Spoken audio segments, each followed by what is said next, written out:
Good afternoon, everyone. I am Janway P. Guimaras, a MAED ALT2 student.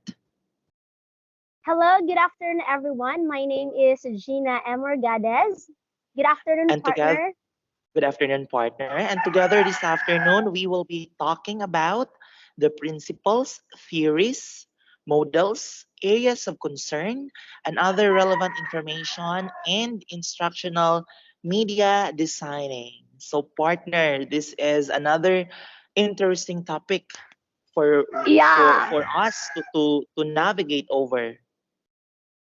yeah, it is.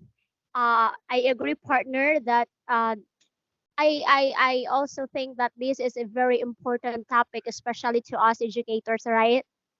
Yeah, I would like to agree on that partner because we are bound to participate, to partake rather in this crucial aspect in terms of uh, serving our clientels, instructional media Mhm. design to be specific.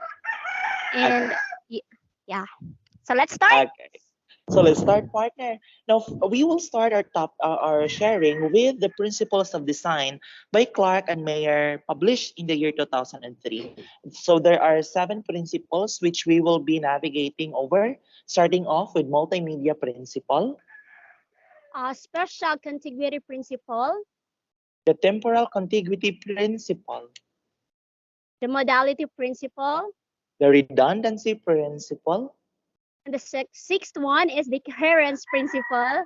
and then lastly, we have the personalization principle. Now, without further ado, partner, let's start with the first principle, the multimedia principle. This Okay, let's particular, start. let's start. This particular principle is anchored on the notion that people learn better from words and pictures rather than from words alone. It is highlighting the idea that when we create instructional media, we have to be able to incorporate pictures and words. That is to make the most out of the student's learning experience. Yeah, and that's true, partner, because according to studies, when we use the more senses that is being used in the learning process, then the more learning will take place. That is very much true, partner. Time and again, we are being reminded of that particular notion or that particular idea by various But studies. partner, in addition, we should be in inputting visuals. We should be thoughtful. We should be thoughtful on what we're gonna put, and we will make sure that those visuals would enhance or clarify the information or the topic that is being presented. I would very much agree on that particular notion, partner. We have to make sure, no, the end goal in the end goal or the main reason why we create material is to supplement learners' learning, not disrupt them, not Yeah. deviate from what is really intended. Okay?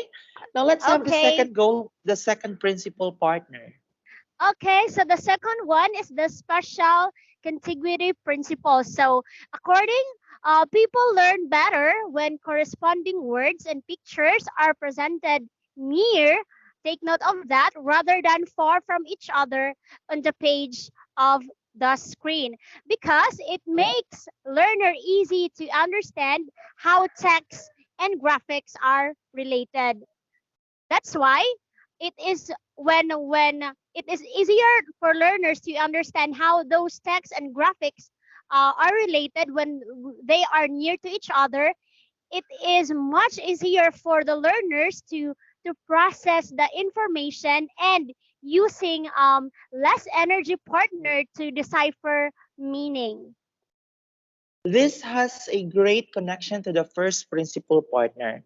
If you have Yeah, noticed, yeah. the first principle reiterates on the integration of both pictures and words. In spatial contiguity principle, what is being highlighted here is that we have to be able to make sure that both images and pictures are presented near, not separated, to the point that the continuity Yeah. of the students' the students' navigation over the materials presented will be broken, will be disrupted. Yeah, but we need also to make sure that the visual and the text are relevant and close together. So bawal ang ano dito, True. bawal ang bulag. Bawal ang Okay, bulag. next. Sana all partner, bawal ang bulag. For the learner's So this, partner. yeah, for the learners. So the partner, this is how we would best picture out spatial contiguity principle. We have here in the screen right now the Yeah. specific representation, a concrete representation of the spatial contiguity principle. Okay? Yeah. I like Okay. that apple. I want to eat that Yeah. right now. You're craving for an apple partner? Yeah, because of the picture. I like how Yeah. you make the PowerPoint. Yeah. If you have noticed, as presented in the image right now, the apple, which is the image in this particular example, and the word that describes the image is presented simultaneously, not Yeah. separately, as compared to the picture on the right side of the presentation. So this is how Yeah. spatial contiguity principle is best represented. Now, partner, let's move to the third principle, which is the temporal continuity principle. This is anchored on the notion that people learn better when corresponding words and pictures are presented simultaneously rather than successively. So it is reiterating the fact that the information, no? Let's say we are integrating both image and word in a single material, we have to be able to make sure that these words that describes, that defines the image presented are presented in a single setup, not not separated, not successively, rather simultaneously. Okay, so for example, can I give an example, partner? So, Sure, sure, for partner. uh, today our trend, learning, teaching and learning process is through, for example, Google Meet or Zoom. So, or sometimes we will use videos, mga instructional videos to teach our students. So, as we can observe, partner, most of those instructional videos uses audio and subtitles, right? The text below True, true, true. below the the person, or the at the bottom of the screen, for example. So I think the temporal contiguity principle is that it's making sure that those when you use a voiceover, for example, and or for example narration, make sure that the voice and the subtext at the bottom of the screen is, I mean, is presented together. Yeah. I would like Yeah. to reiterate on that partner, no? So basically what temporal continuity principle is reiterating is that we have to present words and corresponding image on the same screen, especially in our Yeah. setup right now, wherein we are utilizing a lot of PowerPoint presentations. So Yeah, when we yeah. present words, when we present images, we have to make sure that both images and words are presented on the same screen, not separated, as Mm. mentioned a while ago. So, And partner, at we the have an same example time, part. True, true. That is very much true, partner. I have an example, partner, that is to represent, to reflect an concretely. apple again. Yeah, an apple again. If we have noticed, in a single slide, in a single screen, both image and words are presented. Contrary to the image or example presented on the right side, where the image is presented on the first slide, and then the words are presented on the second slide or on the second screen. Okay. Oh, So okay. I believe we are good to go regarding Yeah, we temporal continuity principle, partner. yes, we are good to go. So let's go, partner. Okay, let's go. Let's Let's proceed to the next principle, partner. Okay, so the let's proceed to the modality principle. So, according to this principle, people learn better from animation and narration than from animation and on-screen text alone. So, I kind of agree of this one, partner, because but it doesn't mean that you will no longer use a text. It just simply means that we will just use text um for key definitions and, or for example, list and mga directions. Do you have True, any true. additional idea, partner? Yeah, partner, I would like to add on that. The modality principle highlights the integration. This is more of an advanced creation of an instructional media design wherein we are no longer sticking to just images and pictures. This time around, Yeah, we are highlighting the advanced features of technology that is by integrating animation and narration. Now, what is being highlighted by modality principle is that animation and narration better goes together, not animation and then on-screen text wherein there is this video and then the words will just be presented there explicated on the screen. What is better is that there are certain words, now there are certain videos, and as much as there are certain videos, there will also be an audio input, vocal yeah, input yeah. regarding the videos presented. That is the modality principle. Because partner, to add on that, if there are visuals and too many text, for example, in a certain screen, then the learners will be overwhelmed kung asa ilang unahon, kung tanaw ba silang True. visuals, mo tanaw ba sila og katong ang text. And with due respect to those students or to those viewers, for example, who would like to read subtitles, do you love to read subtitles, partner? Yes, partner, especially Korean dramas, uh, partner. so Subtitles meaning to are the say key. so meaning to say that you are not just contented with the visual or the animation or the presented in the screen, kay dili ka kasabot, because there are students who are more likely to like to read. So the best, I think the best thing to do when we do have that kind of instructional media design is that we will use kanagong kuan, partner, kanang on and off good nga kuan, kanang on and off good nga caption, kanagang script sa ubos good pwede man na. So we can use Yeah, that yeah, yeah. one. We will, I mean, Right. we will let our students have the freedom to click on that certain area wherein they could use subtitles or no subtitles at all. I would Okay, like to that's agree it. on that, partner. Thank you for that, partner. Now let's proceed to the next principle. We have here the redundancy principle. Basically, the redundancy principle is reiterating the notion that when we utilize animation and narration, we have to avoid utilizing an on-screen text. On-screen text are words explicated that represents the narration being presented in the video.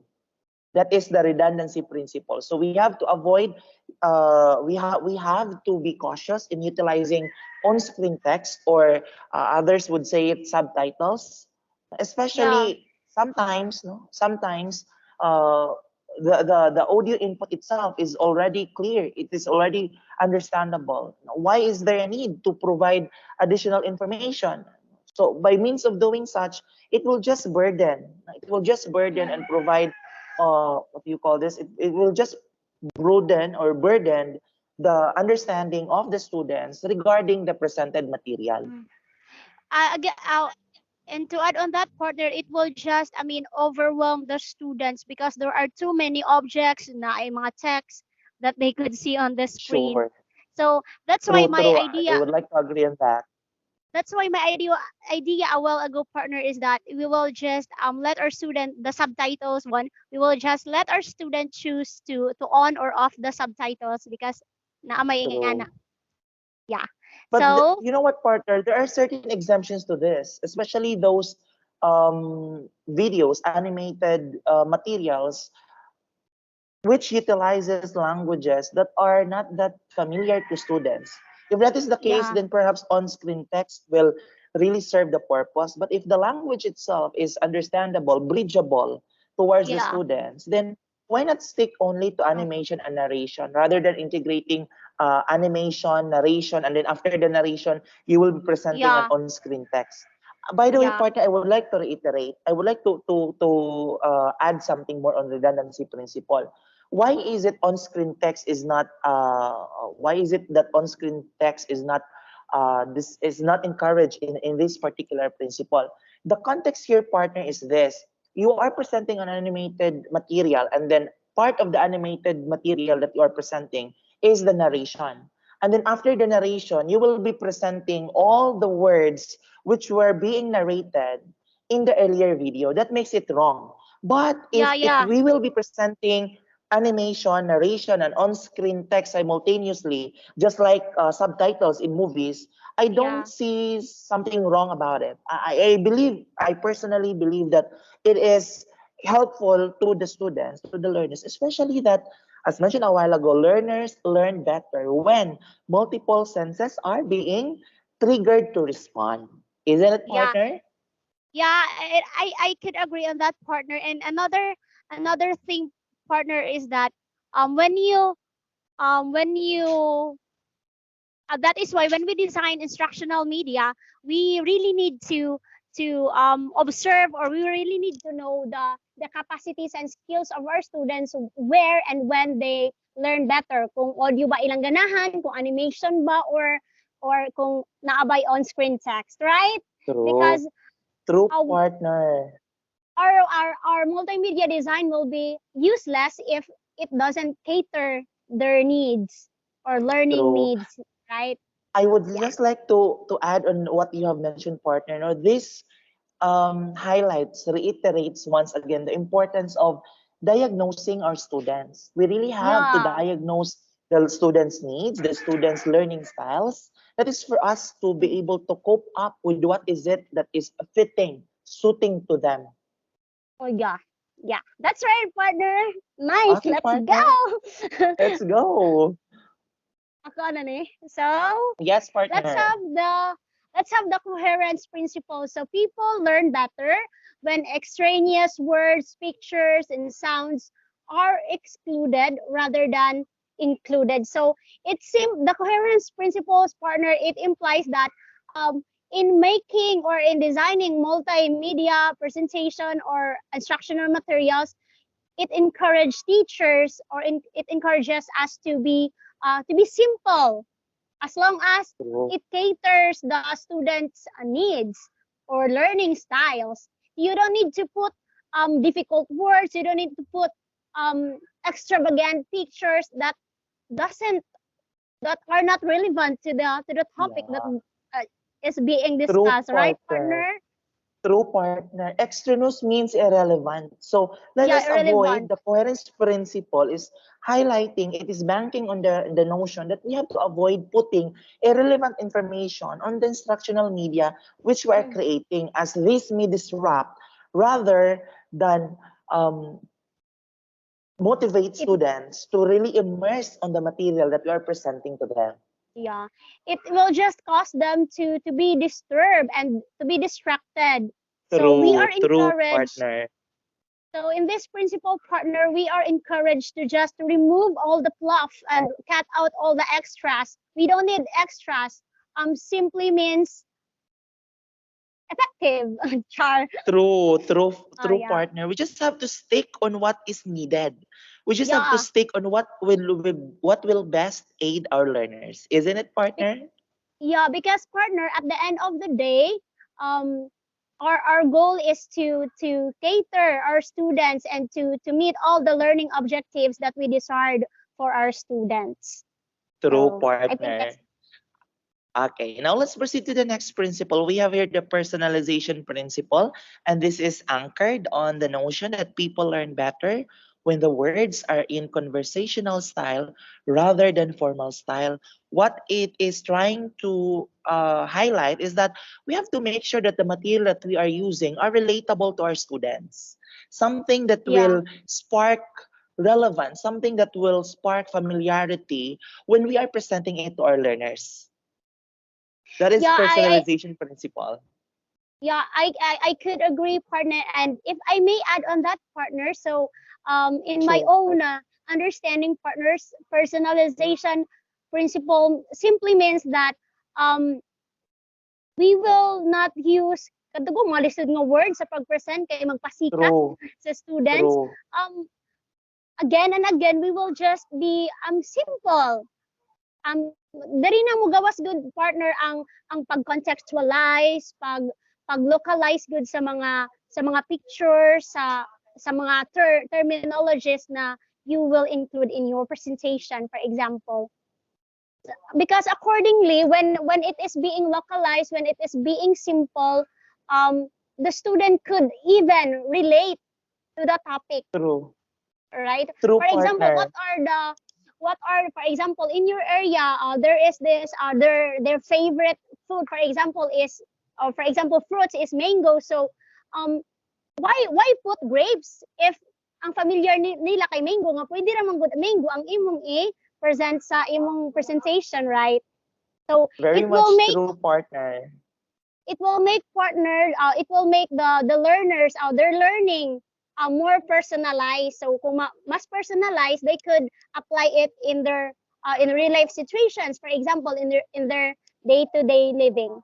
So I think that's it, That is why partner. Thank you so. that is why, partner, no, and it is really important, partner, that as educators we have to be reminded all the time that we are designing materials, instructional materials for our students, not for our own sake.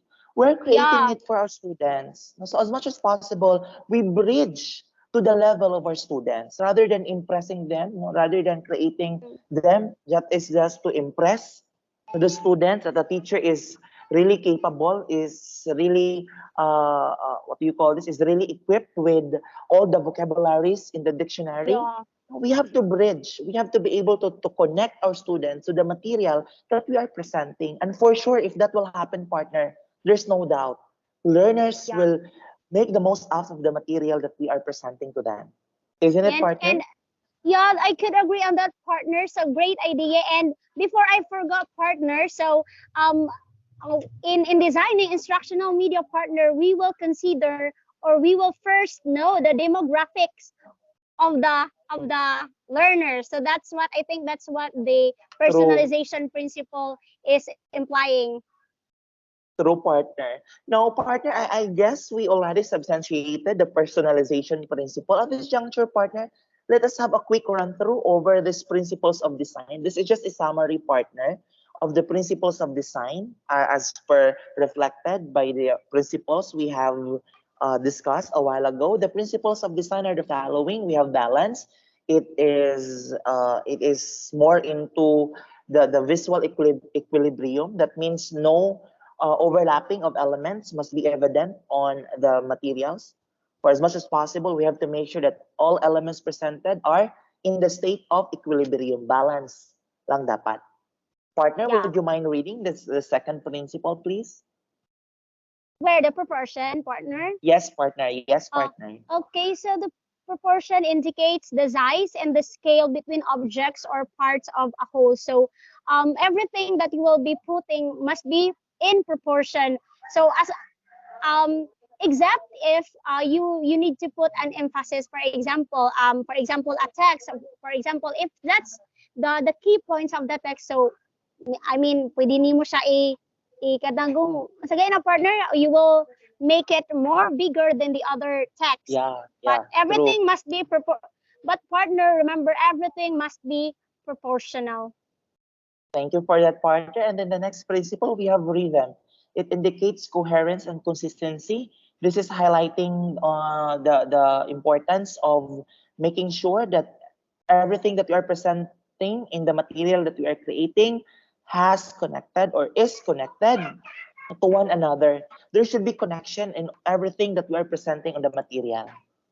Okay, so thank you so much for that, partner. So the next one is the emphasis. So in this, in making or in designing instructional media, so to give, as what I've said earlier, to give more emphasis, let an element stand out among the others. So that's what emphasis is trying to function in the instructional media design.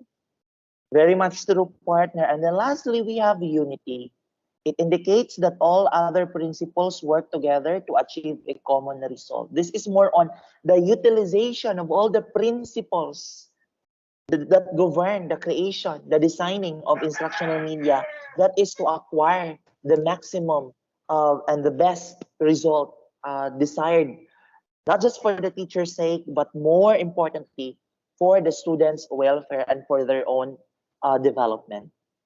Oh, yeah, I could agree with that, partner. But before we will proceed, partner, to the next slide, I would just like to ask you, partner. I have a Yes, question. partner. Sure, So partner. is it possible to apply all the principle in just in one slide or one design, for example, in designing instructional media? I personally believe, uh, partner, that it is possible, especially if we are given much time to prepare the said material. But in the reality, just a reality check, partner, most of the time we tend to rush. I don't know if you are also Yeah. experiencing the same. We tend Yeah, to I'm rush a in rush. assigning our materials. Hence, from time to time, we are only able to incorporate, let's say, 2 to 3 principles, no? Thus leaving others behind. But you know what, partner? I personally believe that behind that decision of making rush instructional materials, is the desire really to make the most out of it, that is to cater to the students' need. Isn't it, Yeah, partner? I could agree more on that, partner. And I have another question, partner. Oh, I Sure, think it's not more partner. on question. Um, sorry, partner. I have a lot of It's questions. fine, partner. Um, sige, ito akong question. Um, I think, dili dahil siya question. I think, partner, I think like in my own opinion that all those principles is I think dependent hapon siya kung unsa ang applicable sa needs and learning style sa student, right? Because Yeah. I believe that um a certain principle might not be good or might not be applicable to a certain student or the vice versa, right, partner? Okay. Yeah, yeah, partner. I am getting your point, partner. We should always consider what our Yeah. students' needs are before we create materials. Especially that sometimes, no, we cannot deny the fact that these principles are only applicable in terms of its jurisdiction to a particular students, while the others will be needing another principle. So that is another scenario, partner, that is possible. It is something that is So meaning not bizarre, not impossible to be manifested in the real setup. yeah, so meaning to say, partner, that we as teacher we could design our own principle. Yeah, Let's go. true. Very much true, partner. Very much true. At this juncture, partner, let us navigate another principles. This time around, coming from another author. This time around, we will be talking about the principles of instructional media designing by Moloney, published in the year 2018. So these are the principles. Starting off with the first principle: instructional design should proceed at an efficient pace. And in making sure that the material should proceed at an efficient pace, the following must be considered. We have to consider students' background as we design material. This was Yeah, highlighted already, partner, in our previous sharing. Second, we yeah, include supplementary material. These are materials that will maximize the potential of the already existing material, that is to offer the best possible experience to the learners. And then we also have here add material, remedial material for struggling students. We cannot deny the fact, partner, that there are students who find it difficult or find difficulty navigating over the lesson with the material that we are presenting. That is very much possible. And so if that will happen, we have to put extra effort, a lot extra time in designing remedial materials. These remedial yeah. materials are intended for those students who are struggling with the lesson and with the material that we are presenting. That's right, partner. I think that's why we are encouraged to have a differentiated activities. Yeah, true, partner. We have to use differentiated activities, that is to cater to the diversified students that we have, so that Yeah, no, so that no one will be left behind. left Walang behind. That's maiiwan the sa goal of the lalayan ng Fed. lipunan. Walang maiiwan sa lalayan ng lipunan. Familiar ba, Angat. partner? Ano yun? Angat. Angat ang Lahat buhay, tayo lahat angat. angat. Oh, Lahat tayo ay angat, anga, pati ang buhay ng ating angat. mga mag-aaral. And then additionally, Dahil partner, kulay rosas ang bukas. dahil may rusas pa ang bukas, but Okay. just kidding, partner, you know. Another thing, partner, that we have to consider in order for us to make sure that the instructional design proceed in an efficient pace is that we have to be able to use a clear and organized format. The direction that we are navigating must be very clear. That is for us to create, to design material in an efficient manner. No Yeah. disturbances along the way. If there are disturbances, there are disruptions along the way, it will be easy peasy for us to navigate and to handle them accordingly. And then next, we have to provide a structure, a guide. And then lastly, we have to use small units to speed up learning. We need not to create such voluminous amount of material. Yeah. Even little materials, if used properly, if applied, presented judiciously with much consideration to what the students really needs, can be very much effective if compared to those enormous materials. Yeah. So it does not That's right, necessarily, partner. true partner, it does not necessarily matter how big, how giant, how gigantic, and how normal, how regular the size of your Extravagant. material is, extravagant. What is essential is the way you present them, your actual presentation and utilization of these materials. And as long as students can relate to that materials also, partner. True partner. Partner, would you do the So, honor of presenting the yes, second principle? of course. Okay, so let's proceed to the instructional design. Should contextualize information. So we will use multiple examples, use varied formats, use a variety of meaning context, vary the types of practical applications you offer, link theoretical concepts to practical experiences, and build new knowledge on the foundation of existing knowledge. So um, let's tackle first the use multiple examples. So for me, partner, when I was still in elementary, I really like my teachers to give me more examples because the more the teachers give more examples, the more I learn. Yeah, partner, I We also must not agree. also I also agree. and we must not also forget that those examples should be relatable to to our True. learners. Okay, True, and we partner. will I use would like to varied. reiterate on the term relatable, partner. I would like to reiterate on that term relatable. That is the main goal of contextualization. We Yeah, transition, we connect our materials to the level of our learners. Continue, partner. yeah. Okay, so thank you so much for that, partner. So we will use a varied formats. Partner, do you have an example of this one? We will use varied formats in designing Use instructional varied design. formats. I believe, Yeah, partner, this is applicable in the various the various approaches we use in creating materials.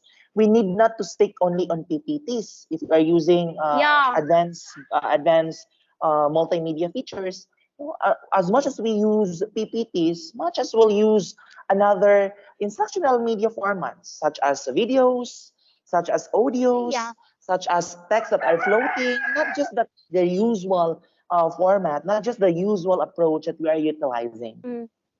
So in short, partner, we will be creative. True partner, Yeah, this is the right? term. We'll be Creativity. creative. True. Yeah. So, dira na magawa sa atong mga creativity, mga teachers. So, next one is we will use a variety of meaning context. So, for example, in this one, if namo gyud estudyante nga dili dayon kasabot no, partner. True. There so for are. There so are. yeah, for example, when we are teaching a vocabulary for example, partner, we will use a variety. For if that certain example, if that certain definition of a vocabulary, for example, kanang dili masabtan dayon sa imong learner, then use another context or meaning that is understandable, that is very contextualized nga maabot gid sa ilang level ang meaning nga ingana ay na mo ay na siya, di ba? Partner, if I may just add, partner, I Yeah, believe this also highlights the idea or the fact, partner, that our students are capable of creating various interpretations. When we Yeah. present material to them, surely they will not have a unified, a sole and lone interpretation regarding the material. So we recognize, no, by means of the of adhering on this particular information or concept, we recognize the various interpretations derived by the learners given the material we are presenting to them. Yeah, so that is why, partner, it is very important to encourage our learners, for example, during face-to-face classes or in any platforms, to encourage learners to solicit their opinions. What do you mean by True. this? What do you mean by that? Right? I mean, True, engagement partner. of True. learners, a discussion. True, partner. I Do you have agree on any more that. addition? Do you have any additional input, partner, sa I I I users? I I am already satisfied, partner, with how you presented it. No, Thank you so that much, partner. Very represents the same supportive. idea I have.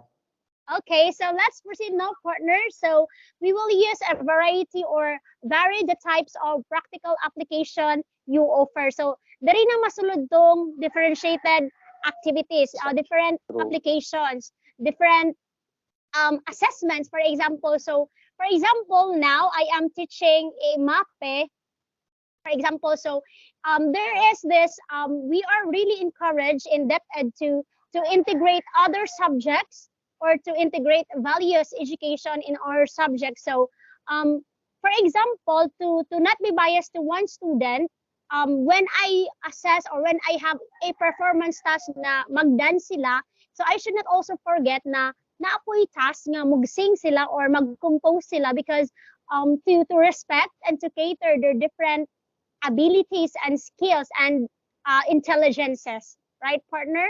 True, partner. That's I why we highly will agree on use. that. That's why we will use practical applications, differentiated, different practical application. Okay. So next one is we will link theoretical concepts to practical experiences. So for now, partner, in depth ed, we are really encouraged to to teach based on research. I mean, the instructional materials that we will be using must be based on research, because accordingly, if it is based on research, it is already tested and proven to be effective. Partner, if I may just add regarding Yes, this link, partner, sure. theoretical concept to practical experiences, I believe, and I personally believe, partner, that this is a necessity, especially Yeah, when we present material and we would like to assure that learning is at its optimum level. We are able to provide the best possible learning experience to our students. This highlights, this banks on the idea that we provide material to teach students not just the theory, but we teach these materials, so we provide materials to teach students information with the end goal of applying in equipping them with the knowledge on how this will be best applied in the real setup.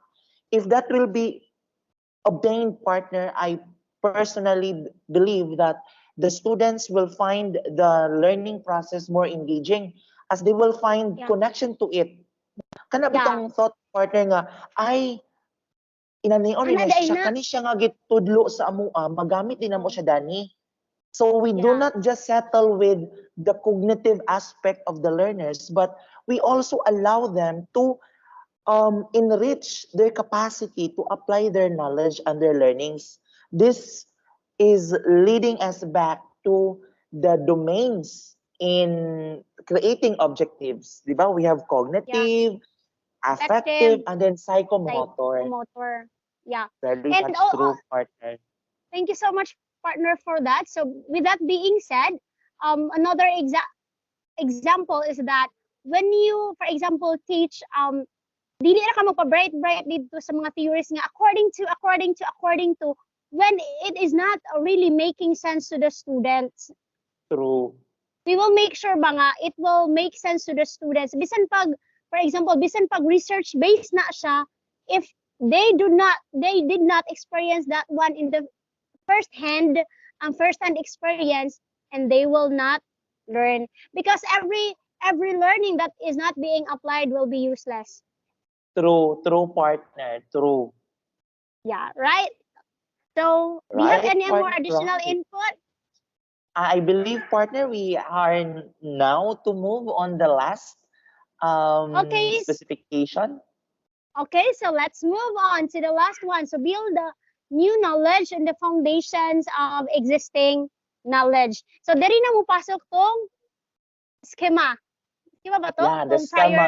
the Schema. schema, the prior knowledge. So, we teachers, when designing a instructional media, um, we will make sure that is why we really need to assess first or diagnose first our students what they learned already so that it will not be redundant when we will True. be teaching them. Kay kay kung kabalo na sila ana, it will be boring for them. It will they will say, ay, balik-balik ang pagka-discuss, balik-balik True. no ni, oy, di na ko maminaw ani. It will not make them excited in learning. So that is why we really need to first diagnose our student what they learned already and then focus on the new topic that they need to learn. True, partner. No, sometimes when the students already, when teachers fail to assess the students' prior knowledge and still insist on teaching the topics already known by the students, it will frustrate the students to the point that they will no longer find the discussion, the teaching learning process interesting and engaging. Yeah. Yeah, it will the learners will not find the teaching and learning process fun, exciting, and that's the cause of kadu mga bright nga estudyante kanang makaayong kag bright ba kay kabalo na sila mo na mga rason nga they will be absent because mag-iman sila True, balik-balik ang discussion. true. So yeah, so I think that's it. We have to make sure, partner, no, if I may just add on that, we have to make sure that we are presenting a developing complexity with regards to the material and the lessons that we are teaching to them. Not too simple, not too difficult, something that will, something that is complicated over time, something that will be complex over time. Yeah, Okay. murag And then spiral curriculum. true partner. I agree on that. Now, the next principal partner we have here designed your course to be learner community based, and this is best achieved by the following. Peer feedback is a huge part of learning. We allow the peers of the students or the students themselves to give feedback on the outputs, on the performances demonstrated by their classmates. In that case, information feedbacking is not only directed solely to the teacher from the teacher, rather it will provide an avenue for the class, the entire class, including the teacher, to also learn various interpretations, dispositions, propositions made by the learners with the other learners. Second, Yeah. we have most real life positions require teamwork, collaboration. Collaborative learning is the must, partner. We have to make sure Yeah. that we provide avenue for them to work with a particular group. And then next, we have provide space for student connections, establishing connections. We have to provide our students the avenue, the opportunity to build connection with the other students. We do not inculcate on the respective minds that learning is within themselves alone. It is more fun and it is more engaging if we allow them to collaborate, to connect, to work with others. I personally believe in a personal experience, partner, that will be better compared to an individual type approach in learning. Yeah, I could agree and more on that, partner, because personally I am an interpersonal person. So I cannot learn. I cannot focus on my study. For example, when we have a quiz, I cannot learn. I cannot absorb all the things that or all the details that I read when I am alone. So I need someone to talk to. I need someone to ask to, and that is my friend. So we are I am having friends through learning, right? So that's True, more fun, I think. partner. And I am really, for example, when during the face-to-face classes, I am really excited to go to school because I know I have a friend in there. Yeah. So instead of playing outside, playing something, um, dili ka kadang kuan, playing, why not engaging to friends and learn? Same here, partner. Same here. Oh, do we have the same personality? Yeah, we have the same personality, partner. As a matter of fact, I have a lot of friends and I enjoy learning whenever I'm with my friends, whenever I'm with others. I find the Yeah. task feasible to do if I am to work with others. Yeah, so that's me also. Now let's proceed. So, so, so let's proceed, partner. Sure, partner. Please So, do the honor, partner. so include opportunities for students to produce original content. So, for example, reaction papers or oral presentations help students organize and understand issues, encourage students to put their newfound knowledge or skills to work outside of the class, and incorporate critical thinking exercises in course material. So, of course, reaction papers. So, the more personalized the learning, the more learning takes place. So reaction paper, what is their um, understanding with regards to the topic, right? Ang mga remember ko sa una nga, kapuyan kaayo ko sa akong isa ka teacher kay magsig pa journal. And now I realize, now I realize, puno na itong notebook sig pa journal. Now I realize that mo na itong mga reaction papers and kanang in order for me di ay to assess myself kung asa nang ko tama sa akong na-learn atong nga topic. And True. good job dahil ito sa akong teacher. Abi na akong punishment ra to. Have you There are experienced really on that, things, partner? partner, there are really things, partner, no? We find it awkward. We find it problematic before when we are still student. But right now that we are already the teacher, we are already the Yeah. teacher and we are already teaching, no, we then realize that those activities, those decisions made by our teachers before are actually for our own sake, not just for their sake, but for the students' sake, really. That is why sometimes I can't help, partner, but to really contemplate on those times where I tend to clamor over some teachers who are Yeah. giving a lot of tasks, giving this task. I find it irrelevant, but I happen to realize, especially now that I am teaching, I happen to realize that these activities are essential. These activities are necessary for self-development. Yeah. And it is a part of our the development as a student and as a person, of course. True, partner. So, Partner, shall we naka, proceed to the next slide, partner? yeah, yeah, sige. Let's proceed. Okay, So, part. encourage students to put their newfound knowledge or skills to work outside of the class. So I believe, partner, that learning not just happen in the formal classroom. So outside of the classroom, in their home, for example, learning can be best applied. So let's proceed, partner. Sorry. Okay, partner. Okay, partner, no problem. I think this is still a continuation of your part, partner. Okay, so teach students to look at a problem from multiple points of view. So meaning to say, we will let our students um, learn the idea that um, not just to look on one-sided, no, kanang one side of the coin. So meaning to True, say that partner. um, so that the students will be at the end of the day the students will be open-minded about the issues and problems and of course the students will not be biased anymore. For example, karon sa politics, I mean youth nowadays or students nowadays are really engaged in politics, and that's True. why it is very crucial. Saba kayo sa Facebook, no? It is very crucial True, that we will partner. teach our students to look and at a problem from or to look to an issue from a multiple points of view. Dili lang nga sa iyang view but sa ubang view sa tao. True. And True, and partner. number three is that you will create courses that teach students to become a lifelong learners. Kinsa gani ining nagkuan aning lifelong learners, partner? Lifelong learners. I can't recall the specific name, partner. Lifelong learners. Is it not Dewey, Yeah, if I'm not I mistaken? think it's John Dewey. It's John Yeah, Dewey. John Dewey.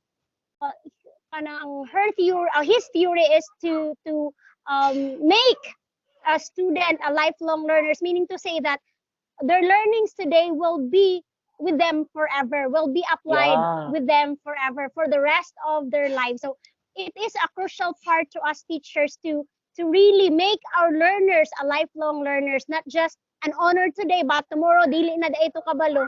Kana bang kung Yeah. unsa ilang natunan karon, they will carry it throughout their life. Yeah, after all, partner, learning never stops. It only stops during the time of our death. Yeah, During death, when we isn't it, yeah, partner? yeah, when we are 5 feet below the ground. Yeah, 5 feet. Yeah. Yours is 5 feet. That is the common term in your area, partner. Yeah. So I did Ours a kasi is partner. 6 feet, 6 feet Uh, below the ground. asa That mas is the mabuang mo generic ka. term we are using for death. Yeah. Yeah, Yours okay. is way shallow compared to ours. But nonetheless, partner, Yeah, we have to continue. Okay. yeah, The okay, next partner. principle, partner, we have here create fair, well thought out evaluation tools administered at the proper time. And to carry out this particular principle, let's navigate over this self-explanatory things, space out new material and evaluations. We have to utilize the latest innovations, the latest developments in materials as well as evaluations rather. We have to test our test. We have to test our test. That Our is to test. make sure that everything in it will really provide the maximum learning, the best learning for our students. Let's also provide helpful feedback, and let us provide immediate feedback. Okay, partner. So if I may just add to test your test, we need to test our test in order to really make sure that it's valid and reliable to the level of our learners. Basin it is difficult for them to answer. And another thing is, if I may just add, the importance of feedback. So um for me, I am really encouraged before when I make an essay, for example, that when the teacher would write, oh, congratulations for making Yeah, it well done, and yeah, true it would partner. really boost my confidence. So let's proceed, partner. Partner, I would just like also to add an immediate feedback, partner. Uh, This is crucial because by means of providing immediate feedback, the students still had a fresh, can still recall, can still recall the experience they have, the journey they have made um, easier. Why? Because yeah, what the process taken is the process taken just happened recently. Law of it is recency, if still it fresh, is partner, to recent, yeah, them. it's still fresh. No, so they can still navigate on it. Thus, they can transition the feedback given to the reflected, the contemplated experience they have indulged themselves with. Mm. Okay. Now That's right, partner. let's continue, partner, with let's proceed with the theories in instructional media development. Should we This all, partner, should we all discuss the theories? I think it's just too many. partner, let's just navigate these theories quickly, partner. We need not to elaborate. We just have to provide a simple explanation regarding them. Okay, Okay, partner? partner. Okay, partner. Okay, Let's start with let's. the first theory. The first theory, partner, is, by the way, before we have the first theory, we have here, according to Branch and Muriel in the year 2002, there are several characteristics that should be present in all instructional design models. What are these characteristics? We have instructional design is learner-centered. It should always Yeah, target the learner, not the teacher, not the school, not the district, and not the not the other dev ed stakeholders, itself. not the depth itself. It should be the learners. They are the main reason why we design instructional media or instructional material. Learner and Yeah. his or her performance are the focal points. Another thing, partner, is that instructional design, instructional media designing should be goal oriented. There should always be an endpoint in all the experiences, in all the processes that we are taking. That is for us to be guided as to when are we supposed to end the process, and what are the indicators that the process taken are successful, are meaningful, are productive. Kasi we do not just immerse in processes for the purpose of wasting time. We immerse ourselves with processes, especially in instructional design, because we would like to achieve something. We would like to realize a goal, and that is the second characteristic of um, instructional design. And take note, partner, the instructional design, the well-defined goals in instructional media design are essential. Yeah. Partner, would you do the honor in Yeah. navigating over the next characteristics? So instructional design partner focuses on real world performance. It helps learners perform the behaviors that will be expected of them in the real world. So it is really important to communicate to our learners the goal or the objectives in teaching. Okay, so True. the main objectives should be focused on the real world performance, how those learnings at the end of the how those learnings will be applied in the real world, in their day-to-day living. So next one, partner, True. is instructional design, focuses on outcomes that can be measured in reliable and valid way. Creating valid and reliable measurement instrument is essential. Of course, partner, I think that's self-explanatory, partner. So let's proceed Let's to proceed, partner. actually no. Instructional design is empirical. Data are the heart of the process. That means the process undertaken in connection to instructional designing, instructional media designing, should be data driven. We really have to make sure that we are able to use the available data regarding our students, that is to make the most effective instructional media or instructional material. And then lastly, we have here instructional design typically is a team effort. This process usually involves teamwork. I personally believe, partner, that it will be better if we have a helping hands, or we have helping hands when we design material, especially material that will cater to the plurality of our students, not just an isolated number of students, but to the vast number of students we are catering in our day-to-day teaching experience. Yeah, that is why further integration among other areas or various content knowledge is really advised. True, partner. I would like to affirm on that. Now, partner, let's navigate over the theories in designing instructional media.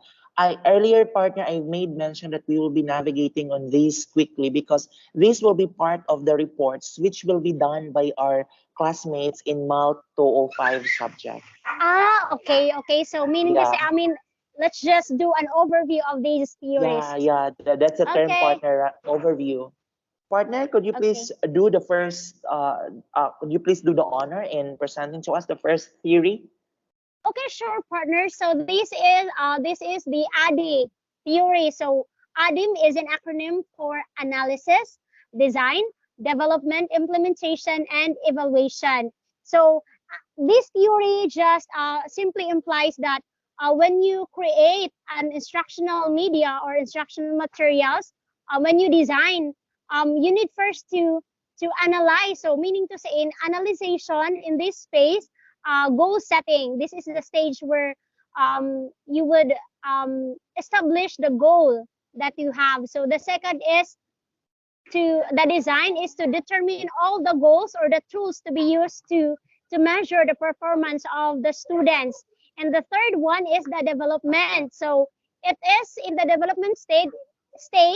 It is a production and testing of methodology that is being used, partner. And the fourth one is after all those stages, the implementation. So you will implement those na-analyze nimo nga data, na-design nimo, na-develop nimo, then you will just, next one is you will implement, meaning to say you will, it reflects the continuous modification of the program. For example, if there still need to be improved, and then evaluation na dayon. So it is really important, partner, in this model, it is really important at the end of the day, there is an evaluation of the instructional media design that you use, if it is effective or if it is not, or if it needs a modification or and the light partner of all the things that Okay. need to accomplish, or are the things, are the goal is being achieved or not. It does this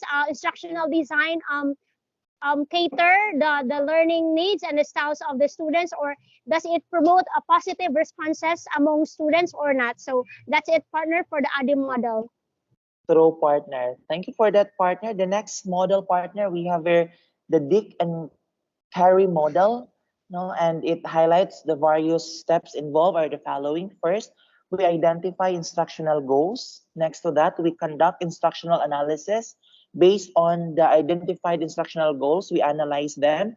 We also identify entry behaviors, the apparent behaviors present reflected in the instructional goals that we have. Right after that, we write a specific performance objective, our own goal. This is in line. No? This is in line with the desire to create materials that will aid in carrying out the instructional goals. Next to that, we develop criterion reference test. No?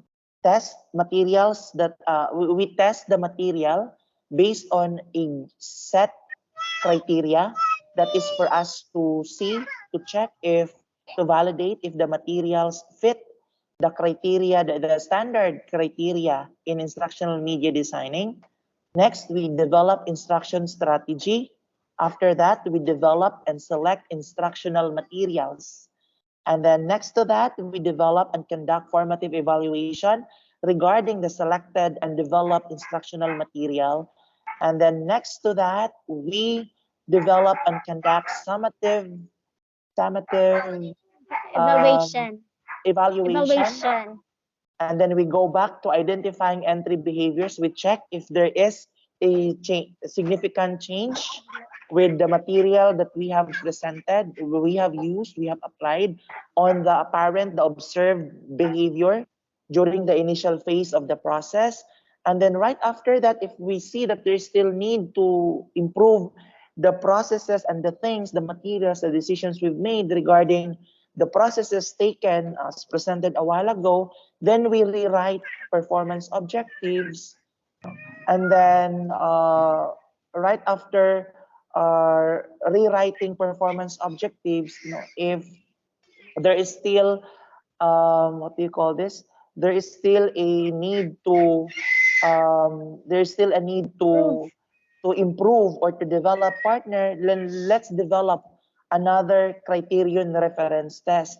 Now, on the Yeah. process of creating a criterion reference test partner, if something's wrong is something is still wrong with regards to the data and the data that we have gathered, we might as well partner revise the instruction, as Yeah. it may be that the problem may be lying on the instruction given, not on excuse me, partner, pardon for that, not on the material that we have presented to our students. So that is Yeah. Dick and Harry model partner. Okay, so thank you so much for that very substantial presentation of that model. So now let's proceed further to the Assure instructional design model. So the Assure stands for A, analyze learner characteristic, state objectives, S, select, modify, or design materials, U, utilize materials, R, require learner response, and E, evaluation. So in this model part, I think all the models are just alike or the same in some part, right, partner? True So the partner, first one true. is, in this model, it is very important to analyze the learner characteristics. So it will guide you in choosing specific strategies and resources to aid the learning process. So when you now analyze the learner characteristic, what their needs, asa na sila sa ilang teaching process, learning process, I mean, or phases, then you will target the materials, or you will target those um, skills that is needed, still needed to be improved. So number two is that letter for letter S, state the standards and the objectives. So it consists of what learners should will be able to do as a result of the instructions, because at the end of the day those objectives should be should be achieved, right, partner? So letter Yes, S, another partner. Very S much is true. after you analyze your learners, after you diagnose them, after you have those goals, and then you will now select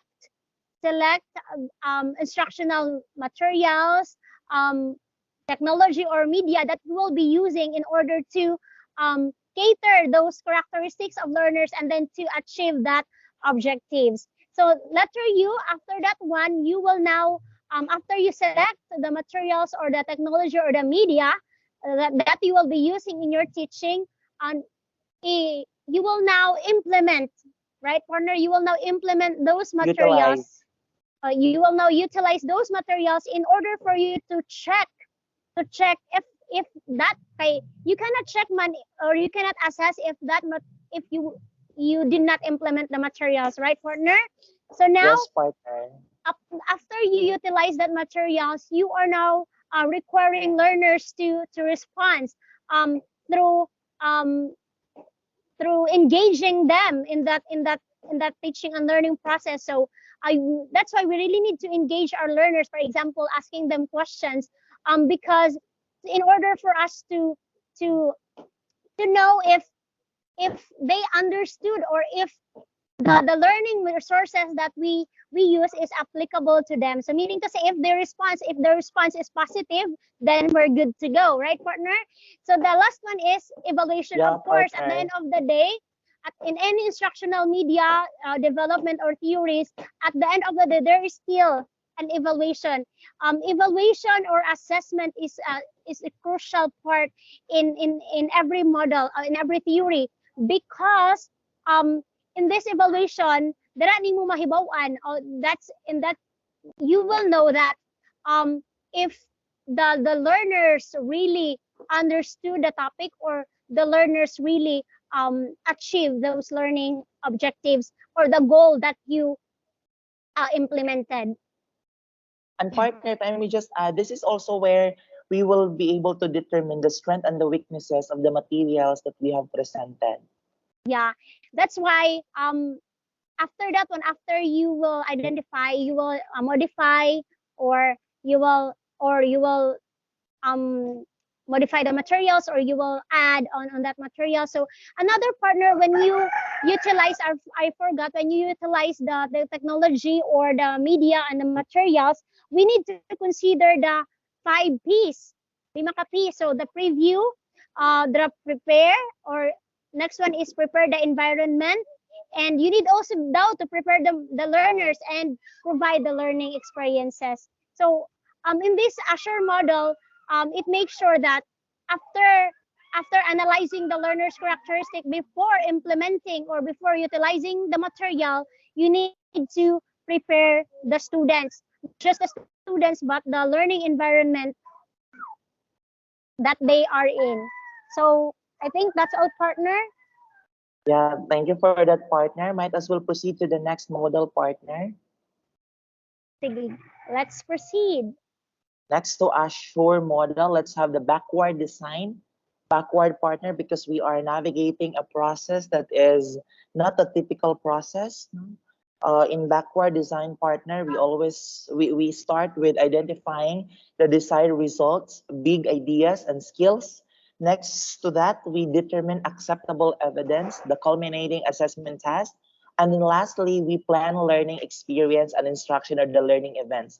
If you have noticed, partner, this is way unconventional if compared to the usual processes or design that we have known, wherein we always start with planning before we identify the results.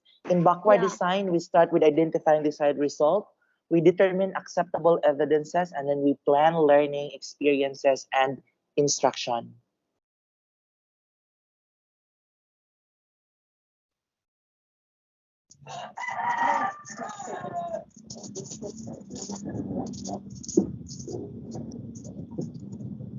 You may now start, ma'am. Okay, so now let's proceed to the Gerlach and Ellie design model. So in this model, the central focus of this is on the systematic planning with emphasis on the essential factors to effective teaching. So what are those essential factors in effective teaching? First is clearly defining teaching goals.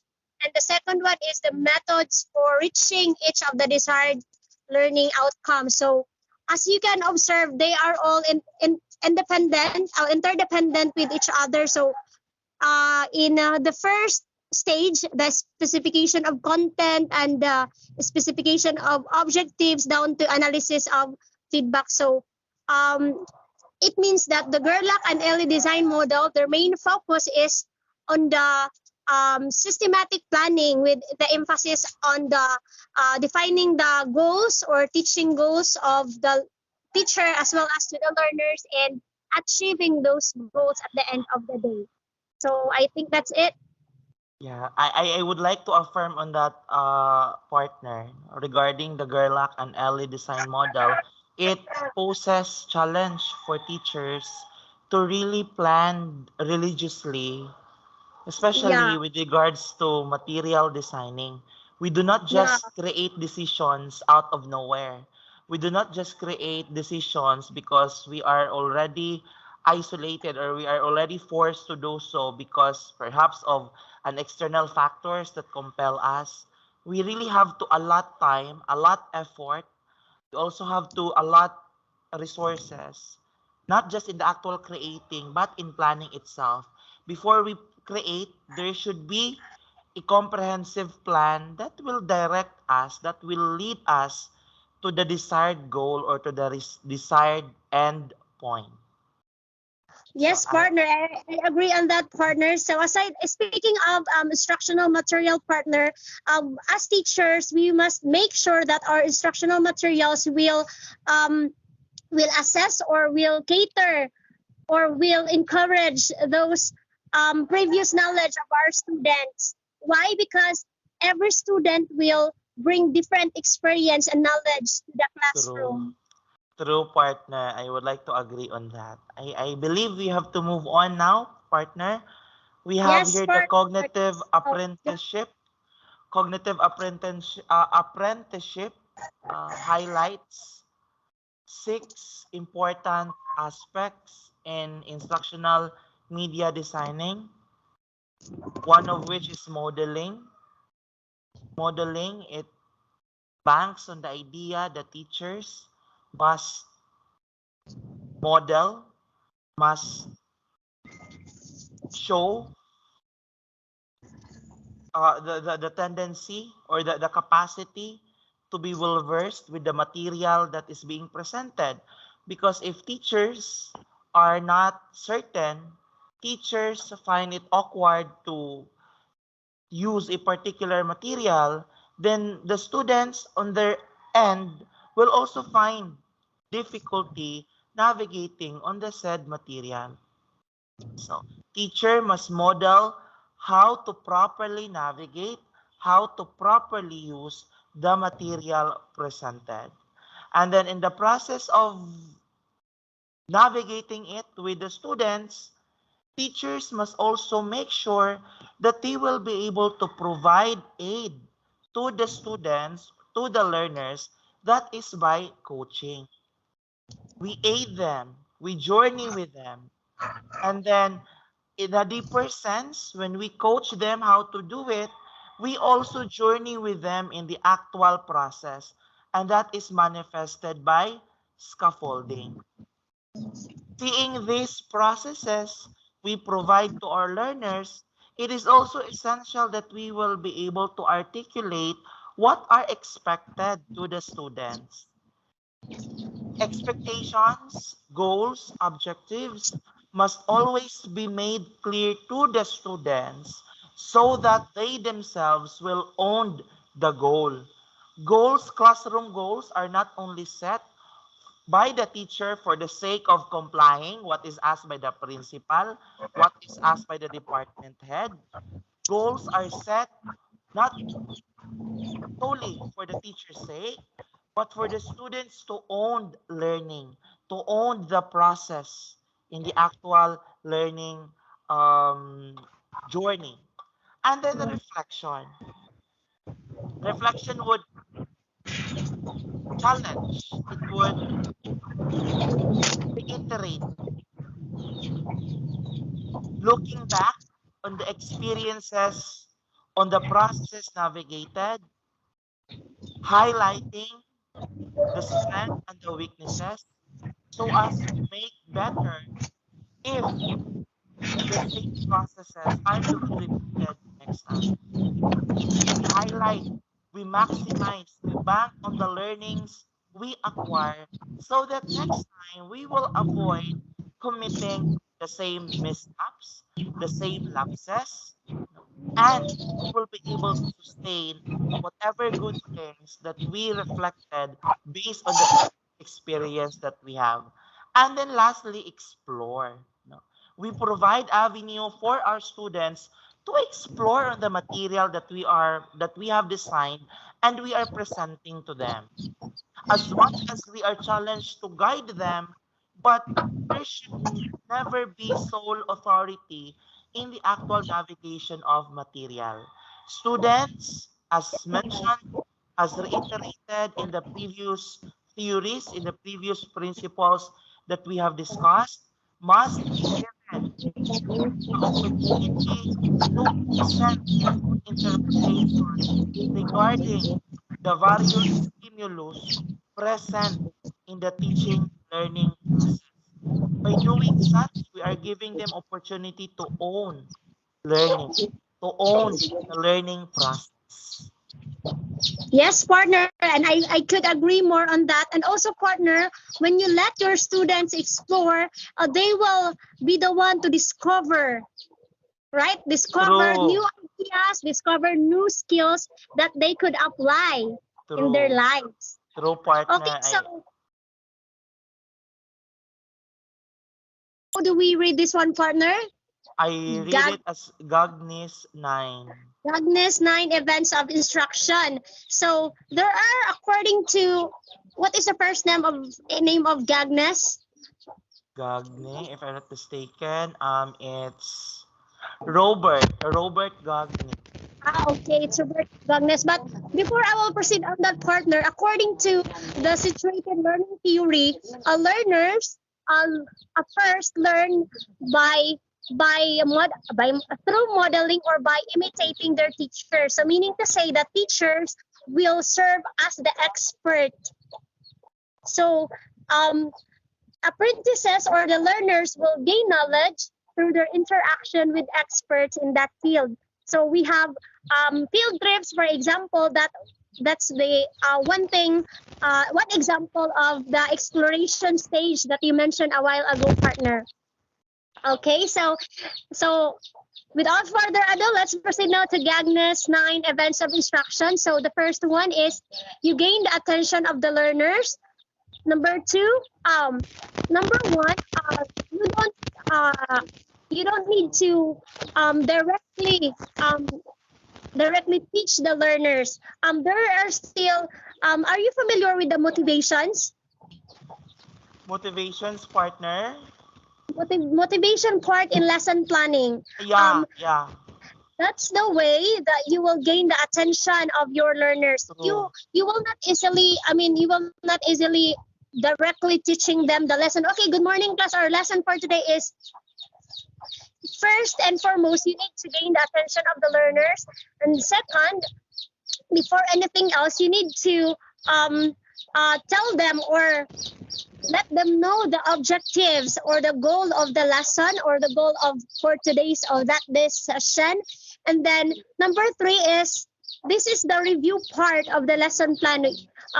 You need to recall prior learning if to check as teacher to check if your student really understood the topic or the ideas presented last meeting, for example. So number four is, after all of that, gaining the attention of the students, presenting already the objective and recalling the previous knowledge of the students, you will now present the content of the, for example, the topic or the new topic.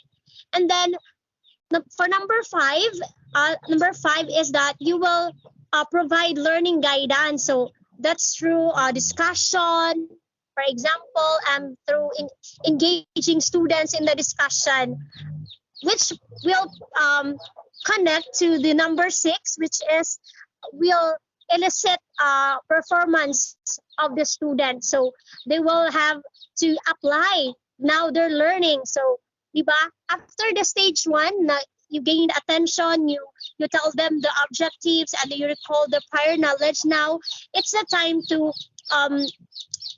assess and evaluate the learners if they really understood the ideas or the content that you are teaching them. So after that one, it cannot happen that you will not provide feedbacks, because feedbacking is important facet or important factor in the teaching and learning process, because in that way students will learn or will know if they um, if they capture those topics positively or negatively. So number 8 is that you will assess now their performance.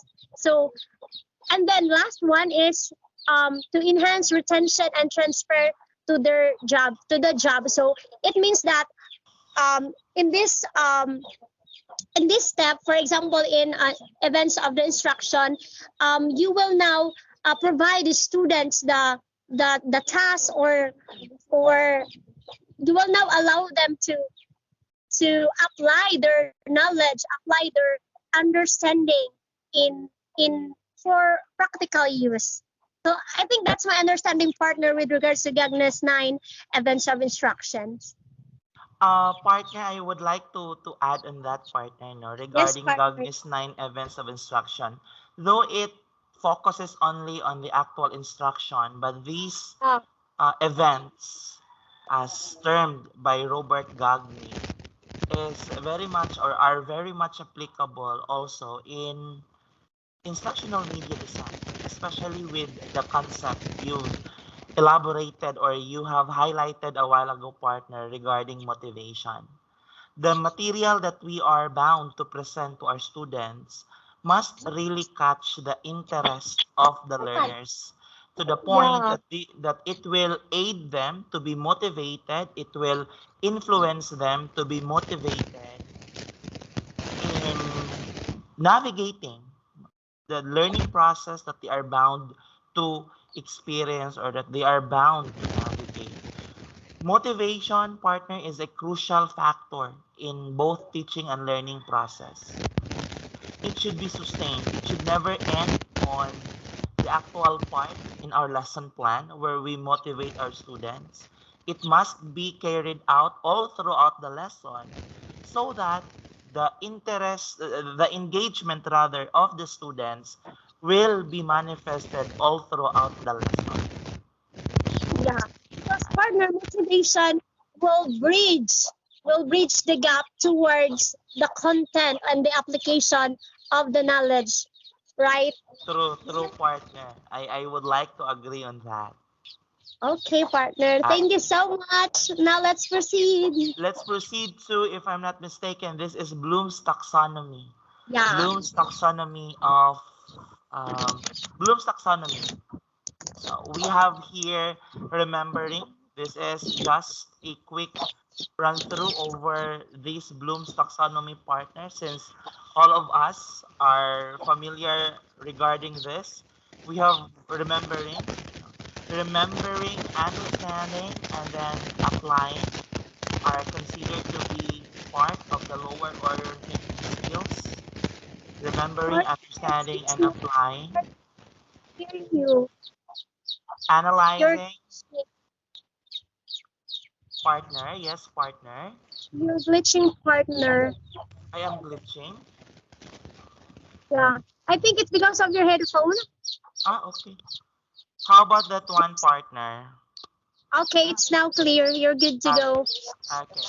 Now going back to Bloom's taxonomy, remembering, understanding, and applying are categorized under lower order thinking skills. Analyzing, evaluating, and creating. Creating is the highest level where the students will really apply in a deeper sense, in a deeper context, the learnings, the lessons that they have learned. They will be using it to create something new as reflected in the presentation right now. So I don't see the need to linger much on this particular uh, concept, partner, because we have been very attuned with this ever since we are still in our pre-service teaching up until now, because in every seminars that we are attending, we have to always consider if this particular principle or concept is always introduced to us. And partner, if you will give me the chance to add on that, partner, I Sure, think the main partner. I think, partner, in instructional media designing, the main purpose of this taxonomy of objectives, or the Bloom's taxonomy, is that um, each level should be a reflection of the type of the activities or the type of materials that we will be using, right? True, partner. I agree, Because partner. as teachers, it enables us to create appropriate activities or and develop relevant instructional media according to the needs, according to the level of the objectives, and according also to the level of our learners. True, partner. And this Bloom's taxonomy, partner, also reiterates the importance of diversifying, Yeah. varying the level of complexity of the material and the activities we are giving to our students. As reiterated also in the previous principles, which we also have discussed, we should provide activities and materials that are not too simple and are not too difficult. We should always observe a level to level development in terms of the complexity of both materials and activities. And partner, the Bloom taxonomy will guide us. Yeah, true, partner. I would like to agree on what you said. It really is a guide to all teachers, especially in all decision makings that in all decisions rather that we will be making in our own classroom. Okay, so thanks to Bloom's taxonomy. Yeah, thanks to Bloom's to Bloom, no? And Uh, for the thanks taxonomy that he to created. Okay, so now, partner, let's proceed to, is this a type of classroom?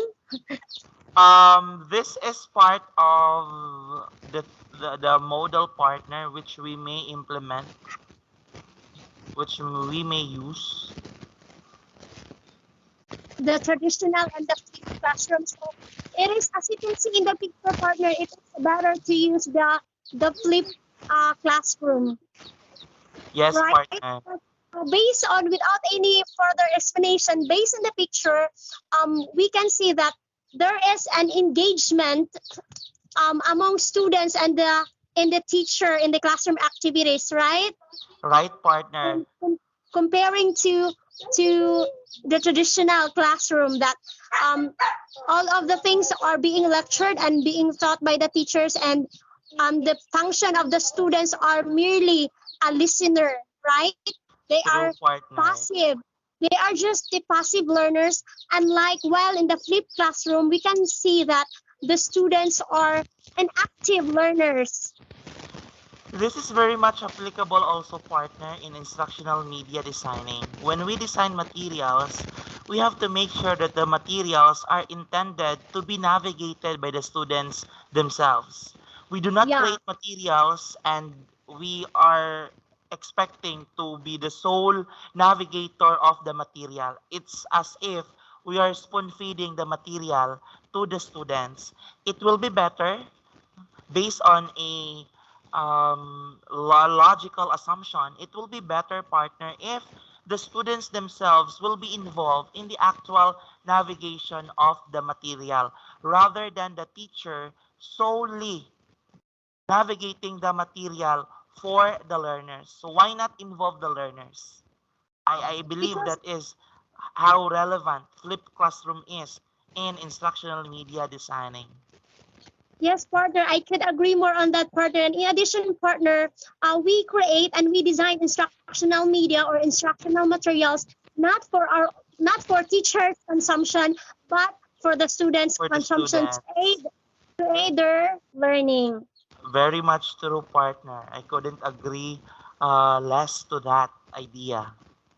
And we will make sure that those instructional media designing that we will be having is engaging, and True. it will foster engagement to the classmates, or for example to the students among themselves. True, partner. Okay, Okay, so is it my next. partner? So let's now proceed to the social learning theory by Albert Bandura. I think it's your partner. So Yeah, please do this the is my honor. part, partner. Thank you, partner. The social learning theory by Albert Bandura is another theory which we have to consider, which is greatly relevant in instructional media designing. Under Albert Bandora's theory, there are three aspects which we have to consider, and these aspects are essential, are integratable, not just in the the general view regarding teaching learning process, but also in instructional media design. Now, what are these aspects? We have the behavior, the environmental factors, and then the personal factors of the learners, cognitive, affective, and biological events.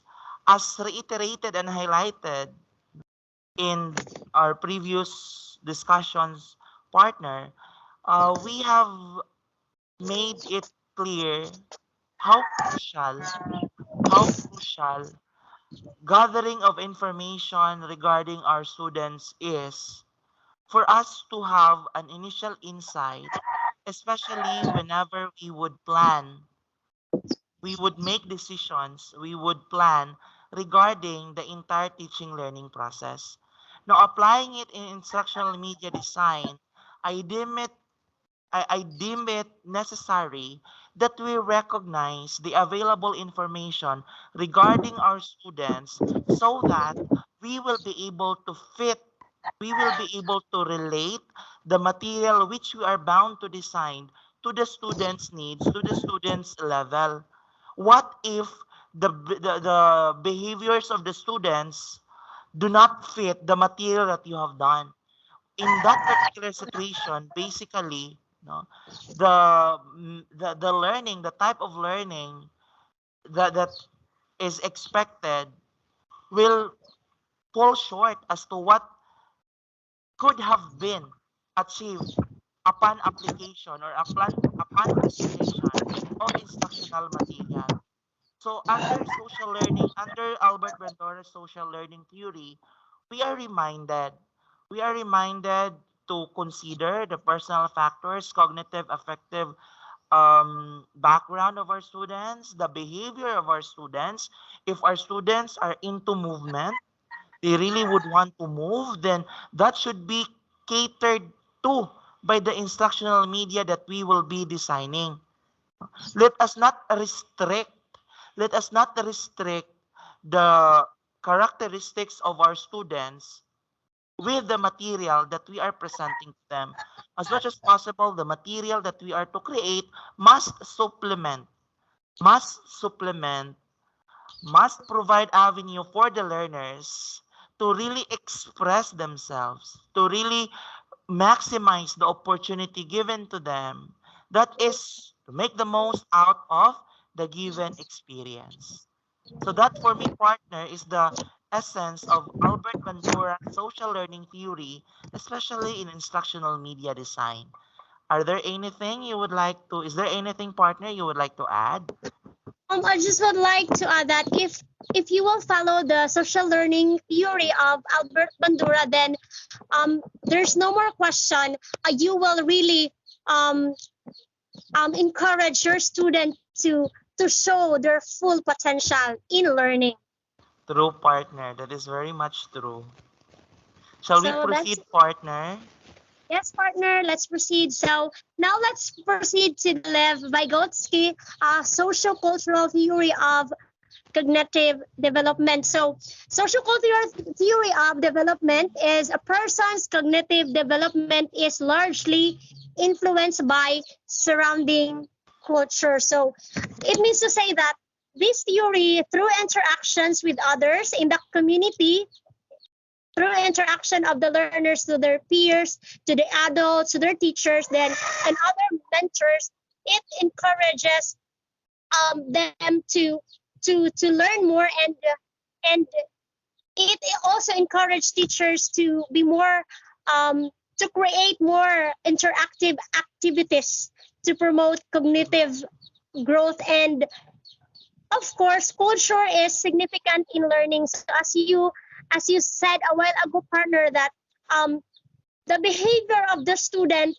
might be based on the culture that they belong to, or the language or the tradition that they belong to. So it means to say that in order for us to really cater the or in order for us to cater the cognitive development of our student, we need to see to it that what are their surroundings, or uh what are the communities, or what are their culture that they practice, so that we will know what will be our target in designing instructional media design. Thank you for that, partner. I would like to add on what you said, partner. Culture is actually a powerful springboard to really Yep. engage our students. It is powerful and at the same time a little bit risky because whether we like it or not, partner, reality would tell us that our students possess diverse culture. So we have Yeah. to make sure that when we incorporate culture in the teaching learning process and in the material that we are creating, this should cater to the plurality of culture, something that will not offend students under this culture, and something that will not favor a particular group of people or a particular group of students or learners under a particular culture. So we have Yeah. to make sure that the material and the activities we will be giving to our students are culturally sensitive. Expressive. No? Yeah. Culturally sensitive. That it is capable of catering to the diverse culture present in our classroom. So I also, partner, I think it's better to consider their culture, their tradition, of course, their language also, and designing instructional media in order for us to really personalize the designing of the material. Through partner personalization of the Yes. material. No? Something which they can directly jive in because it reflects something relatable about them, and that is their culture. Yes, partner. Okay. So Now, next partner, we have here Lee Vygotsky's zone of proximal development and scaffolding. So the zone of proximal development, as defined or elaborated by Vygotsky, refers to what needs to be done to take the learner where he needs to be. So this is represented, partner, by what do you call this? A circular representation, a circular yeah. image. The inner circle that refers to the zone of achieved development, or ZAD, that pertains to where the learner is right now. So this may encompass the prior knowledge, the schema of the learners regarding the material and the topic explicated in the material itself. So the challenge, considering, partner, that we would always challenge our students to go outside their comfort zones, we challenge them to achieve more. And in the process of them navigating or questing to achieve more, the students must be able to ponder on the thought, what can I do with help? Mm, Teachers are considered to be partners of the students. So, yes. so we have to inculcate on the minds of the students that teachers are their partners and that they have to maximize that partnership they have with the teachers, not just the teachers, but the other educational stakeholders, their parents, the barangay officials, among others. And you know what? If this partner will be maximized, I don't think it is impossible to achieve the best learning experience, to provide the best learning experience for our students. Now, one important concept also associated in Vygotsky's zone of proximal development is the idea of scaffolding, aiding, being able to assisting our students in the actual process. You know what, partner, learning is a painful process because we sometimes, most of the time, not just sometimes, we most of the time commit mistakes. And if Yes. this experienced partner will not be remedied in the sense that the students will not be given any assurance that it's okay to commit mistake. I am here, you will be guided. This may frustrate the learners. Hence, we really have, we really have to inculcate on the minds of the learners that as partners, we are here to assist them, that they are not alone, that they are not alone in the process, that they are not alone in the journey. And if this will be done religiously, partner, again, I am reiterating, I would surely vouch that learning will be at its maximum level. Yes, partner. So that's the importance of um, the teacher, other stakeholders, or especially also partner the parents, and True. in assisting and in doing the scaffolds for the learners.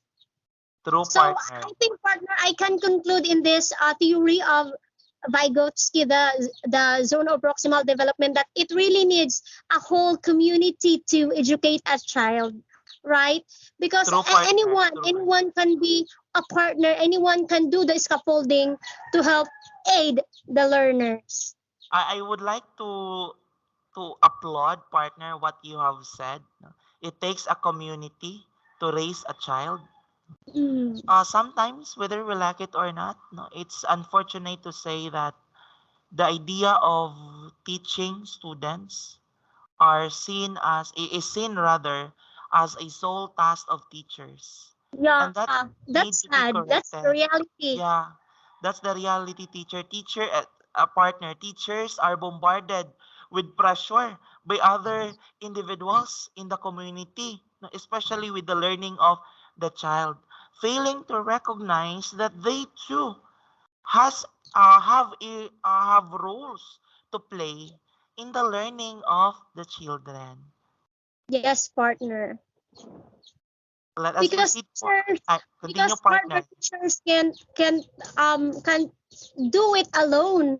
We True, need help true, because partner. it's not really easy to raise a child. It's not really easy to educate or um yeah, to train or to assist a child. Imagine 45 students, the ratio True. one teacher over 45 students. So that's why teachers really need um assistance.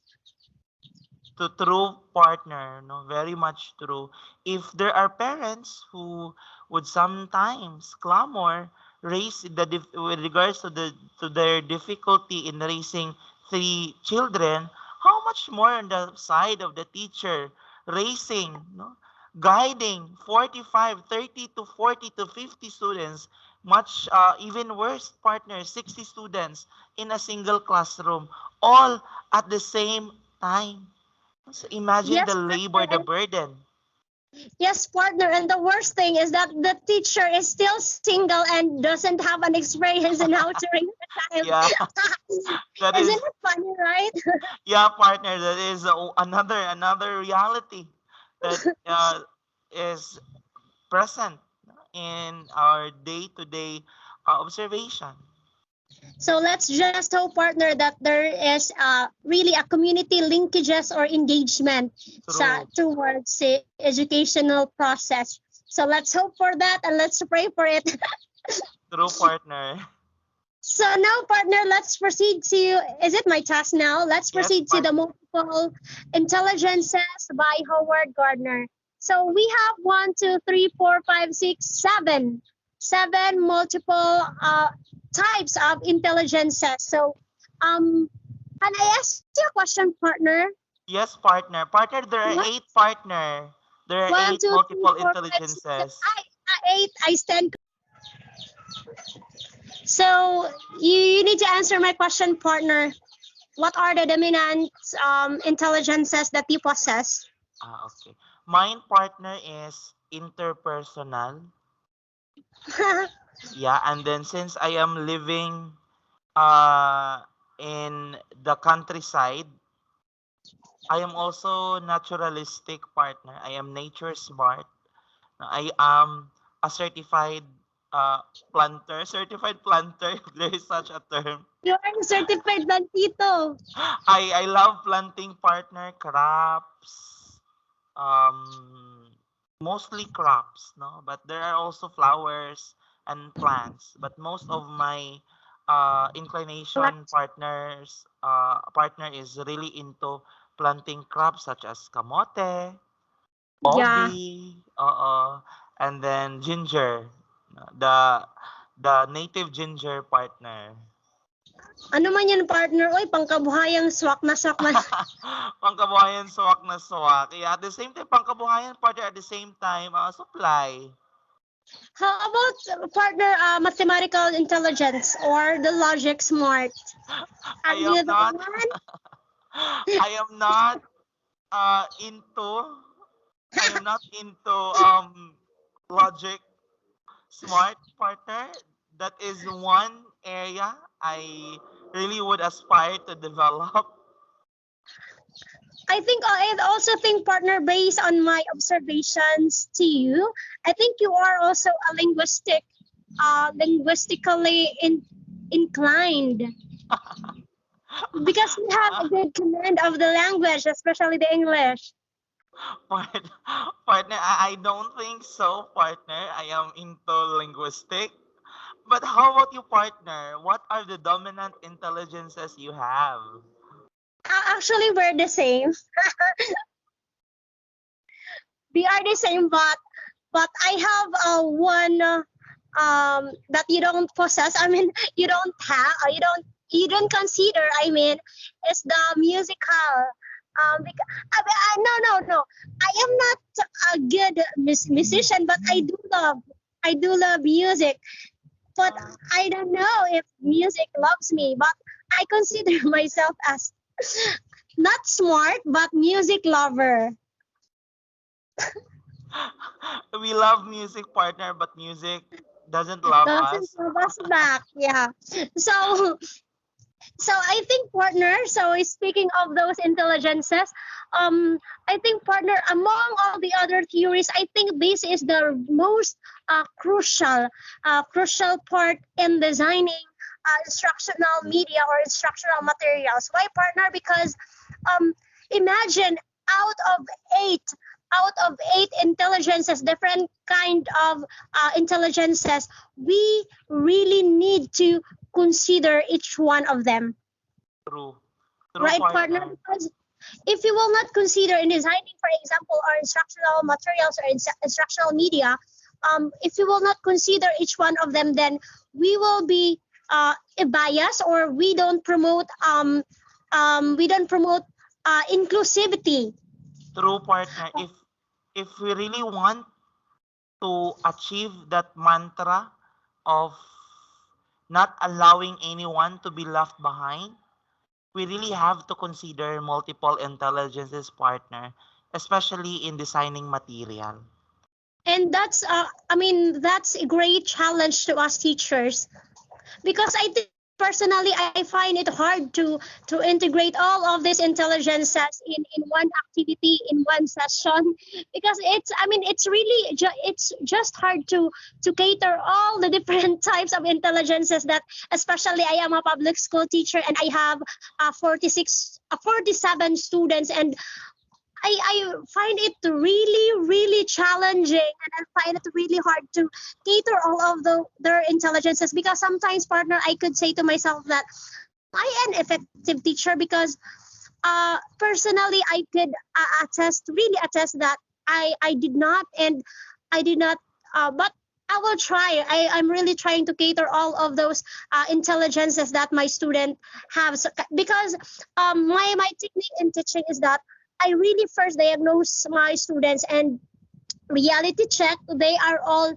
different. They all possess different intelligences and different dominance. For example, one student of mine is picture smart, and the other one is word smart, and the other one is logic smart. So I am teaching math partner, and math is not my major, because I'm an English major. So I said, how do I, how would I do it? That map is not even my forte. Map is not even my track to begin with. So it's really a challenge. Yeah, partner, it's really a challenge Yeah. for me. So and my realization is that multiple of intelligences is really the crucial and the important, the vital part in really designing the instructional materials, of course, in delivering your lessons and in providing activities. Because, partner, sometimes I would use differentiated activities, but sometimes I cannot deny the fact that there are times that I'm really lost of words, lost of activities. Kanang mahutdan ka ba kay tungod sa there are a lot of things that you need to Yeah, a consider. lot There of are a lot of things. intelligences that you need to consider.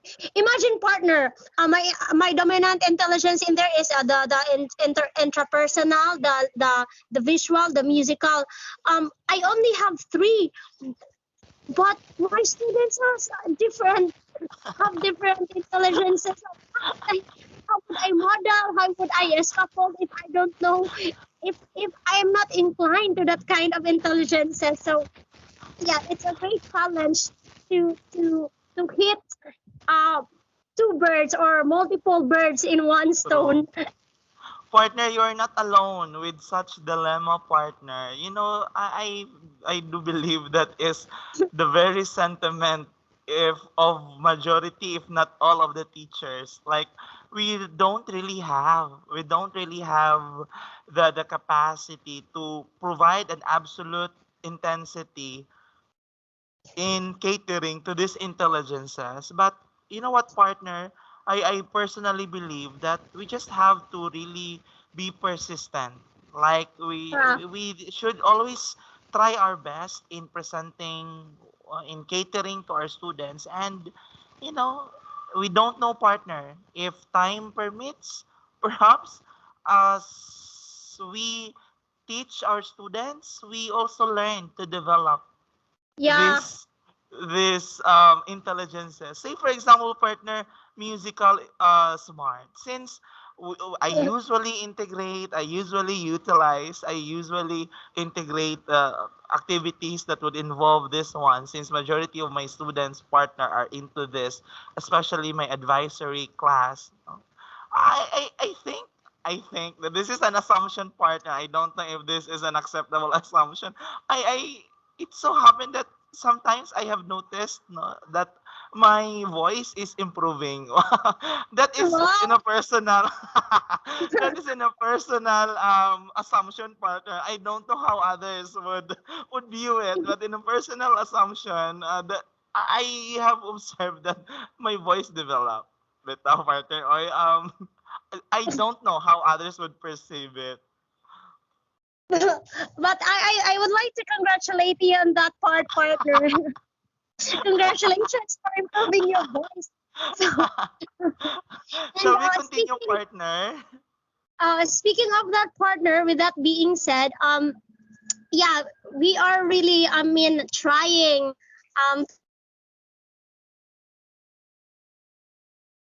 being said, partner, you're right. We just need to be persistent, and of course, students will learn from us, as well as teachers will learn also from our students, right? So I think True, through partner. times, through time will come that we will also it doesn't mean man na we need to develop all these intelligences at once. We can develop it one at a time. So maybe True, we can get partner. it. Our students will be the one to encourage us, or will be the bridge to in order for us to develop.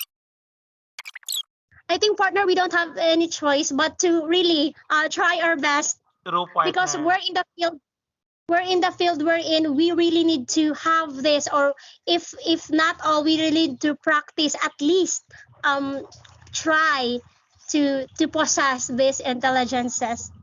True, partner. To end, partner, no, with our sharing regarding multiple intelligences, you have to consider, partner, that developing intelligences is not Panawag, uy, saman. instantaneous. It's not instantaneous, partner. Like all of a sudden, we already develop musical intelligences. All of a sudden, we develop picture or visual intelligence. It will take time, partner. And so we just have to journey with time. Journey with Yes. time. Okay, now let's proceed to Eric Erickson's stages of psychosocial development. This particular theory by Eric Erickson is also crucial, partner, that is for us to design materials that are appropriate for the level of our students. So for preschool, we have to develop materials aligned, suited for preschool, for school age, for adolescence, for young adulthood, for middle adulthood, for maturity, for infancy rather. We always start with infancy, early childhood, preschool, school age, adolescence, young adulthood, middle adulthood, and then maturity. Let us avoid creating a one size or one material fits all approach in designing material. It's as if a single material can really cater to all of the students, to all of the learners across different levels. We really have to recognize the different levels of our students, the different stages of our students in order for us to create materials, that design materials that are fitting, suiting to them. Imagine creating a highly difficult material intended for preschool. How will we be able to justify that one? And then we clamor. We say, this student really is whatsoever judgment that one may derive, no, out from the situation. Uh, Forgetting to realize that the material itself is the reason why the learning becomes problematic. So these are just some scenario, partner, with which we can relate Eric Erickson's stages of psychosocial development, especially in the field of creating or designing instructional material. Is there anything, partner, you would like to add on this? Partner, you are muted, partner. Sorry, partner. Nowadays, partner, teachers tend to be blamed. For example, in the for example, based on experience, when a child cannot read, or when a learner, for example, cannot read, when you, for example, again fail the learners, or you never promote the learners to another grade level, for example, um, you would be questioned as a teacher, what Yeah, have you done? true. Dep Ed believes that um because Dep Ed believes that all learners can learn. So teachers just need to check, to assess, or to evaluate their materials and their strategies in teaching, True. if that's effective for the learners or not. So it will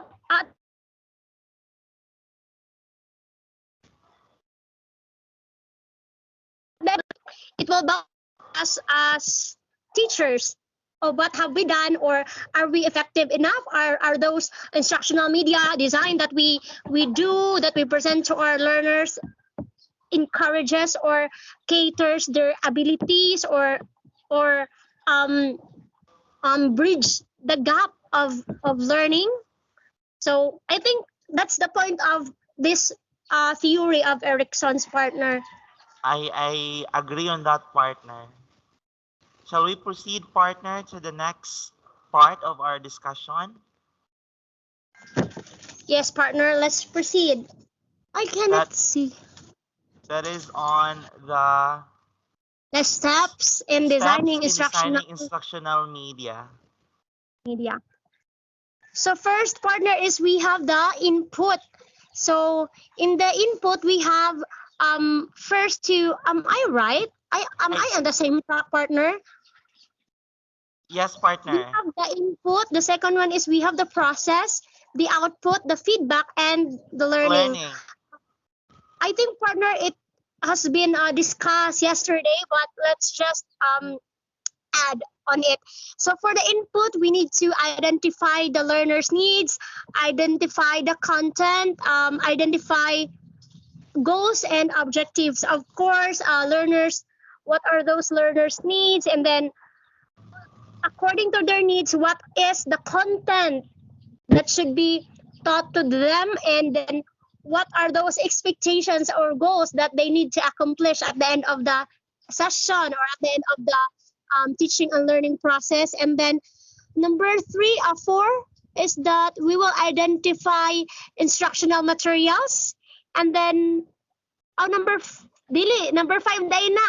Number four is identify teaching methods. So after we identify the needs of the students and the content and what we teach, and then we set the goals and objectives for the learners to be achieved. We will now plan or identify what strategies or what teaching methods that we'll be using to cater the needs of the students and to be aligned to the content of for example, the topic. And then what are the methods that we will be using in order for us to for the learners to easily achieve the goals and objectives of the lesson. So number two, partner, kindly do the honor to discuss that one. Thank you, partner. So under process, right after we identify the instructional media, which we are to present to our students, before we present it to the students, we have to test prototypes. We have to test, partner, the material which we are about to present to our students. That is to check whether or not there are things there that need to be corrected. And if it so happens that there are lapses, there are certain dilemmas in the prototype being tested, we have to redesign it. That is the seventh step. And then after we redesigned the material that we are bound to present to our students, that's the time that we will be utilizing them in the actual teaching process.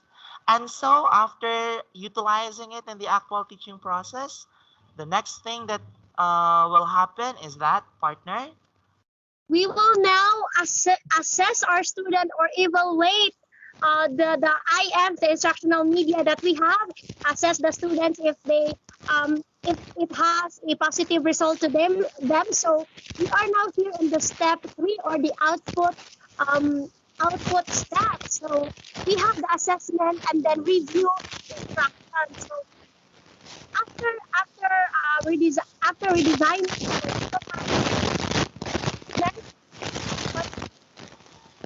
an assessment, and then we will review now if it's the assessment or the evaluation or the process or the instructional media that we design is effective, or if it caters the student needs, or if it is aligned to the goals and objectives that true, is our target.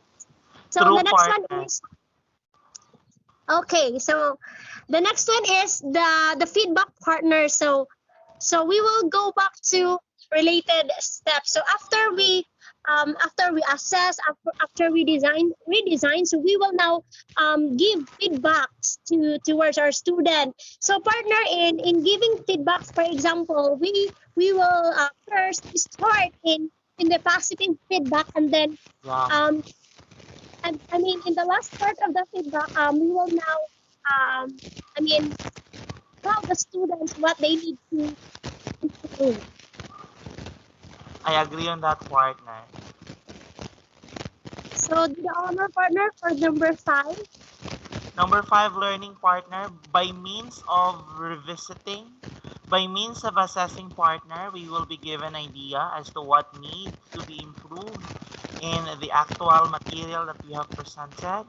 And then it will also provide us an avenue to redesign, to strengthen, to correct whatever lapses committed in the instruction itself.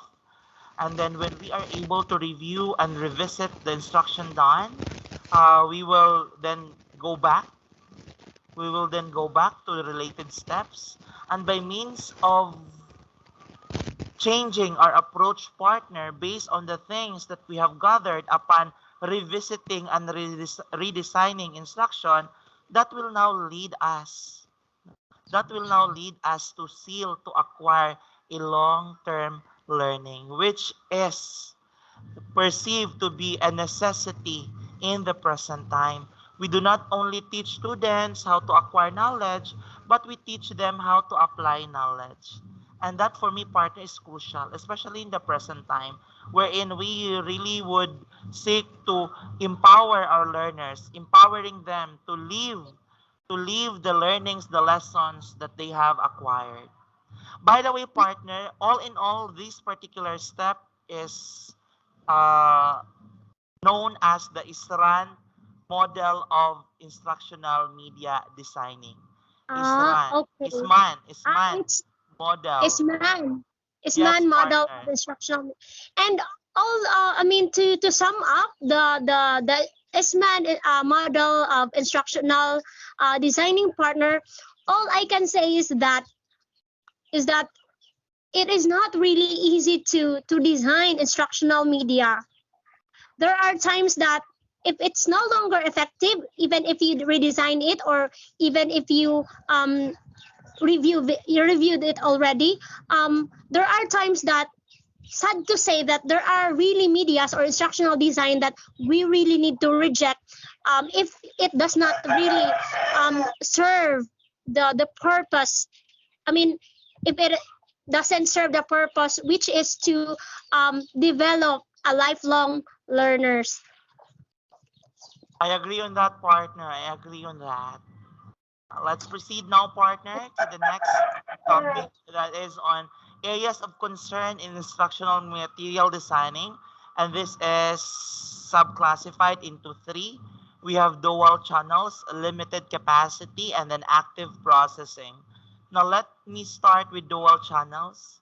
If you can still recall, partner, yesterday we talked about multimedia design, a multimedia principle in instructional media Partner. designing, wherein we reiterate the utilization of both words and pictures. Now, relating it Pictures. to dual channels, partner, when we design material, we have to make sure that at least, in its very least, it will be able to cater to it will be able to trigger responses from the student's sense of hearing and sense of sight. These two are Yes. crucial, and this should never be compromised by other decisions, especially that are to be taken in instructional media designing. Yes, partner. It is, if I may add on that, partner, because as we can observe, our visual and the audio senses that we have is the input, right, partner? It is True, the input. partner. It is the input, and the speaking and writing is the output, right? So I think it is really important to target this two channels. True, partner. I agree on that. The next area of concern, partner, please do the honor. The next is the limited capacity. So number 1, individuals can process a limited amount of information in each channel at one time. As such, instructors must carefully select pieces of information to include an intentional decisions about how to present that information. So as we have discussed yesterday, partner, that you don't need to put a lot of information. the more simpler it is, the better. Only those information that is really needed, or that is essential among others. True, partner. No, we have to avoid burdening our students with a lot of information which may confuse them in the long run. So we Yes, have partner. to be able to cluster information, partner. Continue, Yes, partner. partner. I agree on that, partner. As much as possible, partner, we will chunks break down ideas into True. a specific in a specific manner. Thus, instructors must carefully select, teachers Yeah. must carefully select what information need to be presented and uh, what information may be set aside. That is to avoid overwhelming students with voluminous amount of information, partner. Yes, partner. So now let's proceed to the number Active 3. processing, the third area of concern. Learning happens when people can identify and access the important information in a lesson, process that information, and relate it to their prior knowledge. This highlights the idea, partner, that when we present material, this should always trigger responses, engagement from the learners. They have to be active in navigating over the material. They have to be able to relate themselves to the material, acquire the lessons from the material, and relate it on their own context, making them active, enthusiastic in the actual presentation of the material. And if that will be manifested, partner, we surely be able to provide or create material that will really provide learners avenue to, as mentioned earlier, to really own their learning. And then second idea associated with active processing is that good design can facilitate active processing. This pertains to impact. If learners will view your material as something that is interesting, that may kickstart their full immersion regarding the material. Hence, partner, we have to design interesting, appealing, instructional material or instructional media. Oh no. Oh no. Partner, And if I may add on that, partner, another thing is that if and only if our instructional materials does not develop or does not make our learners and active learners, then I think there's a big question on that. So I think we can assess that, right, partner, during our discussion or while we are presenting the materials that we have. true, partner, very much true. Let's proceed, partner, to decision making in designing instructional material. According to Bogler et al., in the year 2017, in the actual designing or developing of instructional media, decision is very much directed into four main categories. So these are the four main categories, partner, involved in decision making, especially in designing instructional media. What are these four categories? Number one, partner, accuracy and visual.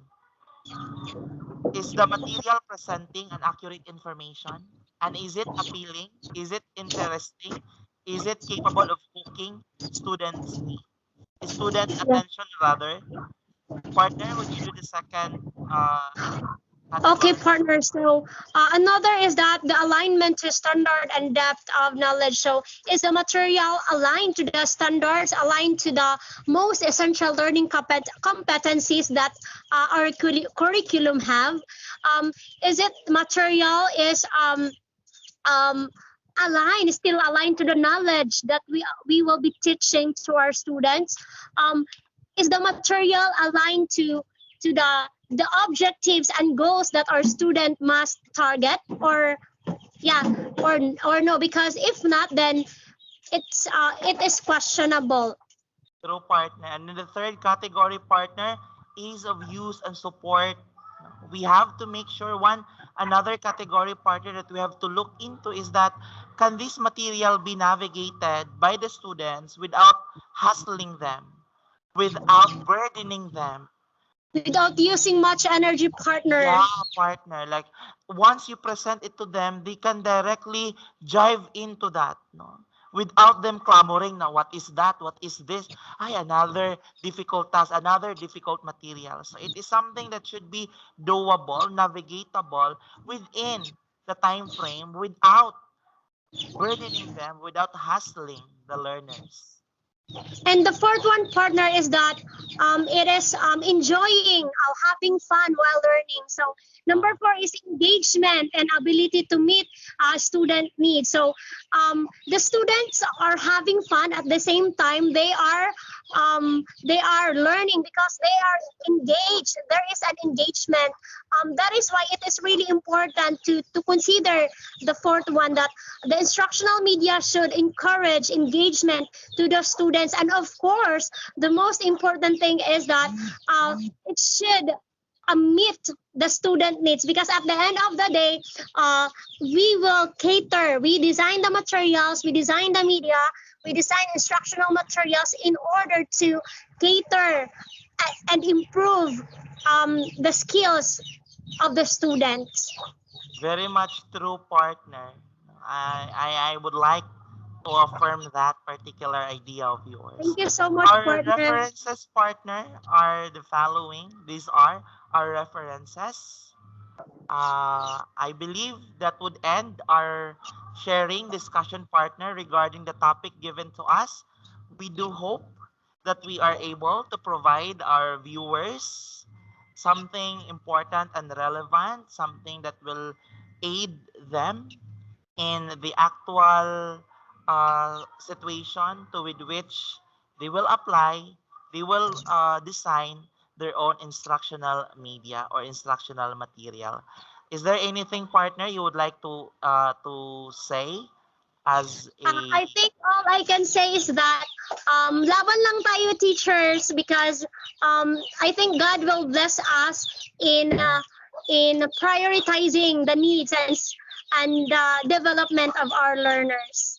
true partner, no? True partner. Teachers may find it, we may find it very difficult here, partner, especially when we render service to our students.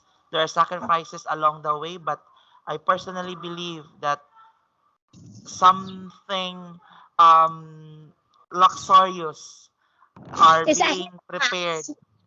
no, by God in heaven. So let's just do our best in serving, in loving, and in caring our students. And I and think and on yes, that note, partner.